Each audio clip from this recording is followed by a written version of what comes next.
That was unscripted talk. When you create 4 moon weapons, Aphelios will level up, gaining quick attack and a brand new ability. Okay. At the start of each round, he'll create a moon weapon in hand if you don't have one, in addition to creating one after seeing 2 cards played. And if that's not enough, moon weapons now cost less to boot. Level 2 Aphelios is a one-man Lunari army with the ability to completely dominate the board with multiple low-cost, high-powered moon weapons every single round. To make the most of Aphelios, you'll need to pull out your star charts and plan ahead, anticipating the waxing and waning of his power spikes. Try and shine some light on your opponent's strategy, recognize their playstyle, and analyze their choices.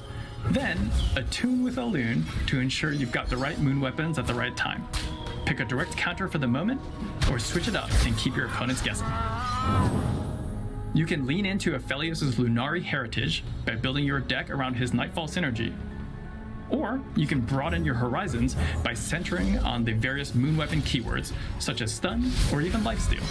The sky truly is the limit.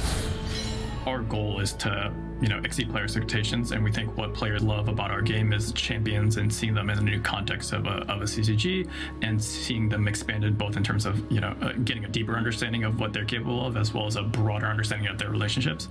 And Aphelios, if successful, is just going to be one in a long line of new products and ways that we find to deliver on those new champion expectations. With the right balance of strategy and flexibility, the weapon of the faithful is yours to wield. Strike true, shoot for the moon, and we'll see you in game. Thank you. Aphelios will be so far like the most complicated, the most construct champion there is in the Legends of Runeterra.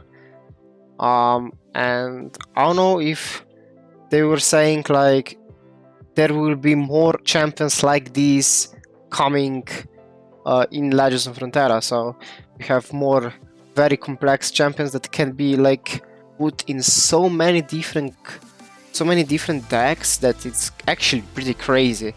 He can be in aggro, he can be in Yasuo stun, he can be Taric support, Nightfall, ephemeral.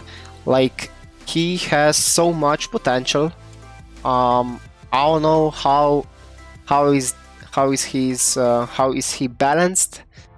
How will he be balanced? But yeah, that's my take on Aphelios. This champion is crazy. Like, man, I don't know. If you guys like this reaction, give it a thumbs up. Comment down below what you think about Aphelios coming to the Legends of Runeterra. Very complex. How many deck ideas you have right now. And yeah, subscribe if you're new. And I will see you in the next video. Bye!